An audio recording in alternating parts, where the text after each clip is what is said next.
Sarah Wu is an inspiring entrepreneur and the co-producer of Envision Festival. She leads trainings and workshops in herbal medicine, permaculture design, and tropical deep ecology. She also works in holistic nutrition, women's retreats, and is a clinical herbalist of 17 years. So we're here at La Ecovilla with Sarah Wu. It's so amazing to run into you and have this opportunity and chance to speak a little bit with you about your projects and what you're doing and how we are regenerating the planet. Can you tell me a little bit about what you're working on now, what you're passionate about, and what you envision for the future? Wow, so big. Hello. Hello. Well, my name's Sarah Wu, and I'm here in this eco-village, La Ecovilla, where we're sitting right now. I wasn't one of the founders of this. I moved into it, married into it actually many years ago. And I'm actually transitioning into Taquetal, which is another eco-village, which is in the same valley and just up the hill. So I am involved in some community process. I also, for my lifestyle, livelihood, I teach permaculture, which is also called regenerative design, regenerative strategy, and then I'm also an herbalist, and so I teach holistic medicine, but specifically from the permaculture perspective. So looking at whole body relationship between the earth, between ourselves, and how the ecosystem mimics the inner ecosystem. Specifically working with medicinal plants and nutraceuticals and bioregional medicine. And then I also am one of the founders and the producers of Envision Festival, which is a arts, music, movement, and educational annual event, which we just celebrated our 10-year anniversary in 2020.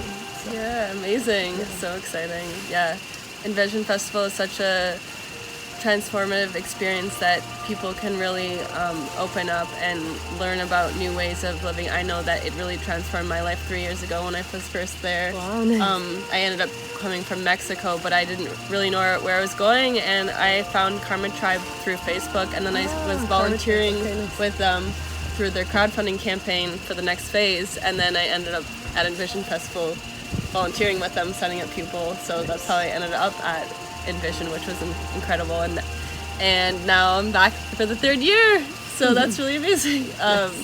Welcome back. Thank you. So it's cool to be a part of that community, because I really think that it's just, there's nothing like it, and I don't know what my life would be like without it. Wow. So wow, yeah, what an honor. Yeah. And I really appreciate the fact that we do try to make it more eco-friendly. It's not perfect, of course, but having the reusable aspect of eating and drinking during the festival is really cool. If you want to tell it. Sure.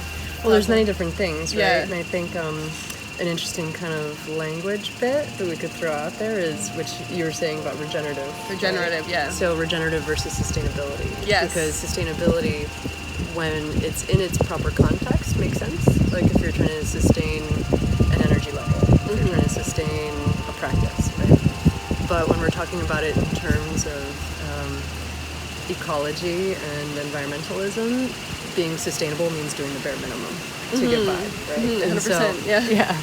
And so I really like to challenge people to try to use more regenerative, and so I was really happy when you approached and said, you were talking about regenerative strategies and perspectives and all of that. And so, regenerative means to bring life to again. And it's really interesting when you think about a mass gathering, an event, a festival, whatever, and how that is participating in regenerative strategy. Is that we don't own the land of Rancho La Merced. It's a lease that we have, a 10-year lease on it. And so, but we operate also through the principles of permaculture. And so one of those is really leaving the land better than we found it, right? And just because we don't own it doesn't mean we can't have a positive impact. And so we've been doing a lot of reforestation, and reforestation not necessarily with strictly native plants. We've been working with species that grow fast, that provide shade and cover for the mass gathering event, but that also provide a lot of habitat. And so that's one step with Envision, is actually bringing, again, biomass back to land that's been deforested, helping to repair the edge in between the forest and the ocean. Also, with our structures that we build, I don't know if you've noticed, but there are bamboo, there are wood, predominantly bamboo is one of the main materials, and so, it's a regenerative building material, and it grows super fast, it's abundant, it's fully biodegradable. Some of the limiting factors are a few of the materials that we use as well, like some of the plastics, like with the macate, or that like white string that we use, and that was a comment that I had to my team this year, is like, what, maybe we could switch to all hemp or sisal or jute or something like that. And so like even the bindings, then making sure that they're all fully biodegradable as well. You know, because that's one of the beautiful things about our stages, is they can be deconstructed and put back to the land, versus being, you know, and a lot of it does get reused, like the things that are you know, die cut and all of that, and a lot of the plywoods and all of that, we really try to maintain for as long as we can. You know, so it's not even like single use, just in the biodegradable materials. Like, we're really mindful of that. But again, some of the limiting factors are like some of the polyester fabrics and those kinds of things that's used for decor, and a lot of the limiting factor is just availability, you know, and also trying to create like a certain feeling. And so there is this concept that we talk about in permaculture a lot, which is called the transitional ethic. And so it's like, okay, flipping from one to the other in some cases can be really easy, and in some cases isn't so easy, you know? Yeah. Whether it's moving from like petroleum to not, or it's going from living on the grid to off the grid, it can cause various kinds of disruptions, which can make you switch back really to the old way of being. So it's really hard just to flip, you know? Yeah, so to flip right away, like how we're moving from like fossil fuels into renewable energy. Like, exactly. I mean, it's such a slow transition, but yeah, and that's another one of the principles of permaculture, is this small and slow solution, you know. And so the slower, and it's a hard thing to talk about because things are very dire.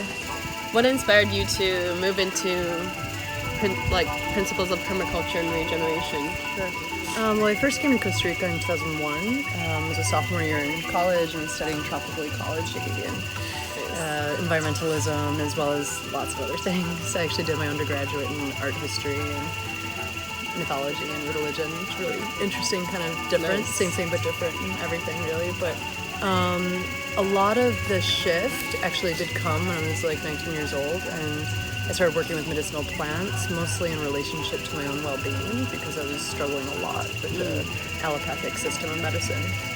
And for clarity, allopathic means treating diseases with pharmaceuticals, so pretty much how the medical system is set up.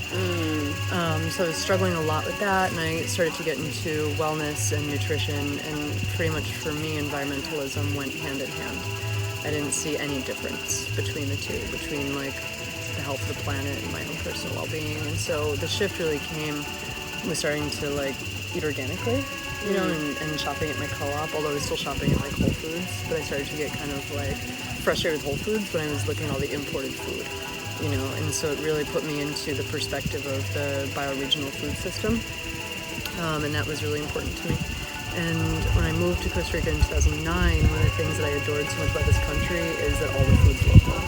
We import very, I mean, some of the packaged stuff, you know, but I don't eat corn. Like, really some of the grains I eat are like rice, which is grown here in this country. Is that because of the GMO corn, or is that? And it just doesn't sit right in my body. Okay. Yeah. Yeah, I can't digest many it, but different reasons. yeah. You know, like of course Yeah. it's delicious, Yeah. and it's, you know, I don't demonize any plants, even the genetically modified ones. Like, you know, that's a human input. Like, these plants are people. You know, It's not their fault. it's not their fault, you know. Although in A Botany of Desire by Michael Pollan, if you've ever read it, his thesis is are the plants controlling us, or are we controlling them? So he poses an interesting perspective. Anyways, so, you know, when I moved to Costa Rica, I actually went and lived off the grid. Like, I was in Capital, and then I was down in Pomona in the Caribbean for about 5 years of my life. I was living like strictly off the grid, like 10 months a year. If I wasn't visiting family or doing whatever, I was off the grid. Incredible. And so it really puts you into a different perspective regarding like needs, wants, but also like your kind of place within the ecosystem, you know? And so like really taking it from like anthropocentrism into like a deeper holistic perspective. And so that was a big transition for me. It was actually like the humbling humanness, you know, and that like I can't control nature around me, and to try to control the natural world around me is like, what is that? You know, it's really kind of a twisted thought. So that was really big. and again, like the bioregional food system was the most inspiring thing to me about living here in this country. Yeah. And we can do it anywhere, but it's interesting when you look at like bioregional food, like eating local. From where I grew up in the U.S., it would be like New York, New Jersey, it's hard to be within the 100 kilometers. Yeah, right, totally. But here you can be, and so that was super inspiring and really helpful for the transition. And then also kind of like, we're still a consumer economy here, like everywhere is. But it was also seeing like going into, the health food store and having one option versus having like 16 different options for the same thing, and so there's a lot less confusion when it came to like where I was putting my purchasing. And so that mindfulness around the power of the currency, whether it's like the dollar, the krone, the euro, wherever it is, it's like that's a big part of our voting power. Definitely. I really believe that. Definitely, 100%. Where we vote with our voices and with our money, like that's really about shifting the market back into the people, back into land, to small businesses, to supporting these people making natural products, making eco villages, everything. It's really that's where we need to go. Yeah, exactly. That's the goal.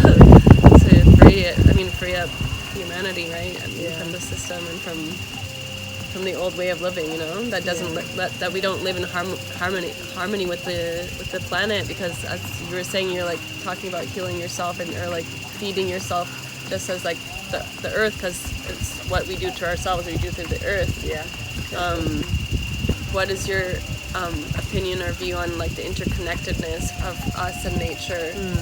And how do you feel about nature? What do you love about nature? Yeah, it's so beautiful. Well, one is just the word interconnected, and that like it's true that everything we do to ourselves reflects on the outside, and what everything we do on the outside reflects on the inside, and for me, I teach deep ecology and modern paganism, and also things like modern witchcraft and permaculture and herbalism, and through all of that, we see the thread of interconnectedness, right? And whether it's like you came up to me because we're already connected, whether it's because you're at Tall with Human, you're here at Ecovia right now, like working, you're in Envision. It's like there's all these threads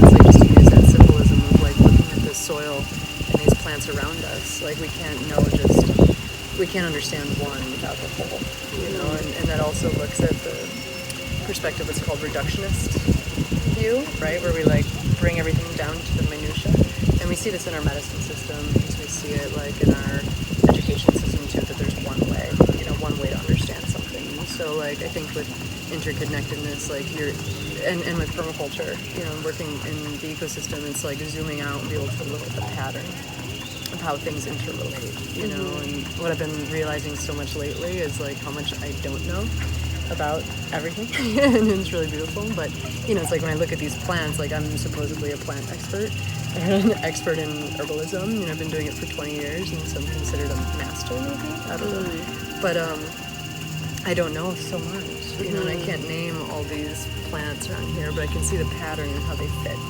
with each other, and I think that's really understanding the interconnectedness. It's like, okay, I'm seeing how you fit in this role, and like bringing this work out into the world, and who you'll connect with through that, and how you're connected to this land, and how you're connected to Envision, and everything like that. So it's like looking at all those points, and like how can we keep like making the connection points, understand what the pattern is. So if you had one message for the world, what would it be? Well, some of the things that I think about so much are like what are the afflictions of humanity? Like why are we so out of balance? And I think that out of everything, the greatest disease that's affecting us so deeply right now is apathy. And that people don't care enough. They don't care enough about themselves, they don't care enough about each other, we don't care enough about the planet, therefore, right, the ecosystem, animals, everything. We're very separate, right, because the interconnectedness is not felt. We're missing that somehow. And many different things I think have caused that. I don't believe in like one root cause. But, I guess like my message would be like if we could take every opportunity to try to cultivate empathy and compassion within ourselves for other living creatures, which include human beings, which include the tiniest microbe, which include whole ecosystems and life systems like soil and water and the air, if we could try to like cultivate compassion for the knowledge that each one of those has the right to live and has the right to be, and that in my own personal belief system, I don't believe in higher or lower life forms. I really think that everything has an essential right to be here, and you know, and through that, you know, it can take us down a different rabbit hole, but you know, this is some of the principles of like what we call deep ecology, which comes from the teaching of Arne Nice, who is a Norwegian mountaineer scientist in the 1970s, and he coined the term deep ecology, which is really looking at like the roots to why we are the way we are, and how we got to be who we are, and also the evolution of ecosystems and concept of co-arising, which comes from like Joanna Macy too, goes into her. So, you know, it's like these philosophies are really popping up through many, you know, the past like 50 years. I think we have more and more information about the interconnectedness of the life systems, and so I guess too, if you take the opportunity for the people watching this to just study some of these philosophies and to go and actually sit outside and to connect with the earth and sit on the earth and let yourself be uncomfortable.